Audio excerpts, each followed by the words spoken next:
Hoje, aqui na Nitrossal Pets, voltamos a falar sobre aves em mais um vídeo informativo, falando especificamente hoje das calopsitas, então das mutações das calopsitas, as cores que ela tem. Então você que tem uma ave em casa, você sabe qual que é a cor da sua calopsita? Você sabe qual que é o melhor parceiro para a sua ave? Ou você que está pensando em adquirir uma calopsita, você sabe a gama de variedades que você pode escolher entre elas? Então vamos ver tudo isso hoje no Guia Básico de Mutações de Calopsitas. Bom, vamos começar falando das duas linhas de cores.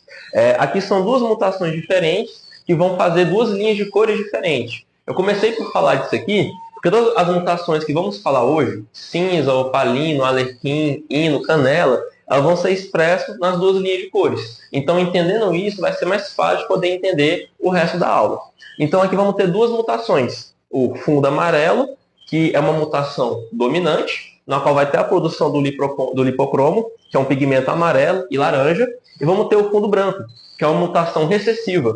Nessa mutação recessiva, vai inibir a produção desses pigmentos. Então, onde era para ser amarelo e laranja, vai ficar branco. Então, por exemplo, aqui temos a mesma mutação da ave. Ambas são cinzas, porém, um cinza na linha fundo amarelo e outro cinza fundo branco. Entendeu? Então, é a mesma mutação, cinza, porém nas duas linhas de cores diferentes. Um produzindo a luteína e a psitacina, e o outro inibindo a produção da luteína e da psitacina. Outras mutações que vão ser faladas hoje também na aula, dá para observar aqui, ó, todos são fundo amarelo, opalino, lutino, canela, alerquim, e todos são fundo amarelo, produzindo a luteína e a psitacina. Então eles são amarelos com a bochecha laranja. A mesma mutação, porém, fundo branco. Então, sem produzir o liprocromo. Então, onde era para ser amarelo e laranja, ficou branco. Bom, para começar falando das mutações, vamos começar pelo começo, né? E que começo melhor do que esse, do que falar do padrão ancestral ou silvestre das calopsitas? Bom, o nome correto dessa mutação é cinza fundo amarelo, a nomenclatura da FOB. Porém, ela tem dois apelidos, silvestre e ancestral. Você pode encontrar esse nome pelas criações por aí. Por que recebe esse nome? Silvestre, porque se você for na Austrália, você vai encontrar essas cores de calopsitas voando na natureza. Então, ou também, né, você tem várias cores de calopsita hoje em dia, e se você for voltar à genética delas, o padrão ancestral vai voltar numa ave dessa aqui. Então, isso aqui é o começo de tudo. Uma ave cinza fundo amarelo, ela vai ter duas características. Ela vai ser fundo amarelo, né, vai produzir o lipocromo, né, e também ela vai ter o pigmento cinza. E o que é o pigmento cinza? É a melanina. Então, ela vai ter esse pigmento preto ou cinza do corpo dela inteiro. Na calopsita cinza, você vai ter o dimorfismo sexual. O que é dimorfismo sexual? É a diferença do macho para a fêmea. O macho, quando ele fizer a muda de pena, ele vai ter o rosto bem amarelo, a bochecha bem evidente, enquanto a fêmea vai manter o rosto apagado. Vai ficar com o rosto bem cinza e a bochecha bem menos laranja. Aí você me pergunta, toda calopsita já vai nascer assim? Não. Toda calopsita vai nascer como se fosse uma fêmea. Então isso aqui pode ser tanto uma fêmea como um filhote macho jovem. Aí após a muda de pena, se ele for macho, aí ele vai ficar com essa coloração na face. Então tem que esperar o período da muda de pena para poder conseguir diferenciar essa mutação no caso do cinza. Bom, vamos falar agora sobre uma ave que é conhecida como hino, o gene hino na calopsita, tá bom? O gene hino, ele vai impedir praticamente toda a produção de melanina da ave. Então, todo o pigmento cinza ou preto que ela deveria ter, não vai ser produzido. Então, vai ficar uma ave com o corpo ou todo amarelo ou todo branco, com os olhos vermelhos, porque não vai ter a produção da melanina. Se você tiver um hino fundo amarelo, ele vai ser um lutino. Porque apesar de não produzir a melanina, ele continua produzindo a luteína e a psitacina. Por isso que ele é todo amarelo e tem a bochecha laranja. Porque ele não produz a melanina, porém produz a psitacina e a luteína. Então ele vai ter o corpo amarelado, vai ter os pigmentos laranjas durante o corpo dele. Já o hino fundo branco, ele é uma ave que não produz nem a melanina e nem os lipocromos. Então ele vai ficar uma ave que não produz nenhum tipo de pigmento. Então vai ficar todo branco dos olhos vermelhos.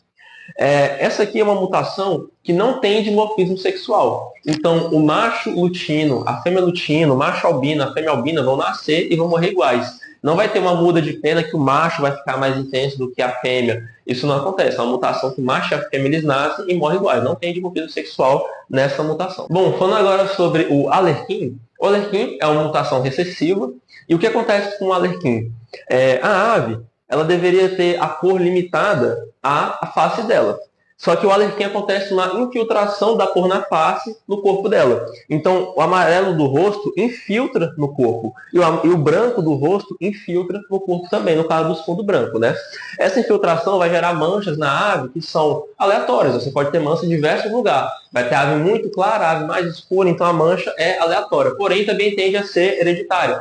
Então, ao mesmo tempo que é aleatória, vai ter de vários lugares diferentes, ela tende a puxar o pai, o avô, o bisavô. Então, mostrando agora um pouco melhor essa infiltração, vamos voltar para o cinza. Ó, o cinza, tá vendo que a cor do rosto se limita só no rosto? Não tem nenhum amarelo durante o corpo dele é todo cinza. Agora, no caso do alerquim, o amarelo, ele que está no rosto, infiltrou no corpo. Então, você consegue ver que tem cinza, mas também tem um amarelo aqui no corpo. Essa infiltração que eu quero dizer nos alerquins. Bom, o canela, ele é uma mutação que acontece o seguinte. A ave vai perder um pouco de melanina. Então, ao invés do pigmento ser cinza, vai ficar um pigmento canela, nesse aspecto de canela. Então, ao invés de ser cinza, vai ficar um marronzinho claro. O canela, ele tem dimorfismo sexual? O macho e a fêmea tem diferença de dimorfismo sexual? Depende da mutação. Por exemplo, se for só um canela, quando fizer a muda de pena, vai ter o dimorfismo, ó, o macho e a fêmea, igual a gente viu nas outras aulas.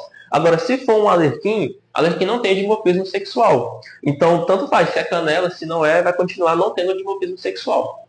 Bom, agora vamos falar sobre uma outra mutação bastante comum também, que é o opalino, também conhecido como pérola ou até mesmo como carijó, né? Nessa mutação, a ave vai ficar com um espalhadinho nas penas dela. Vai ficar com esse perolado durante a ave inteira. Então vamos ter aqui dois exemplos, né, das duas linhas de cores. Aqui vamos ter o fundo amarelo e o fundo branco. Então você me pergunta, essa mutação também tem dimorfismo sexual, diferente do macho para a fêmea?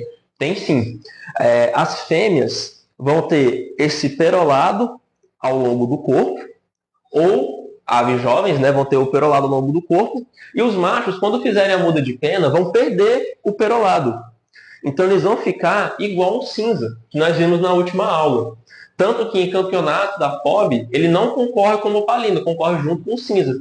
Porque quando o macho fica adulto, ele perde todo o perolado dele. Quando ele era novinho, ele tinha um perolado, fez a muda de pena, perdeu o perolado. Então, se você tem uma ave dessa mutação, e quando era filhote era assim, e depois de um ano ficou assim, então você tem um macho na sua casa. Agora, se você tem uma ave dessa, que comprou com perolado, e depois de um ano permaneceu com perolado, então você tem uma fêmea na sua casa.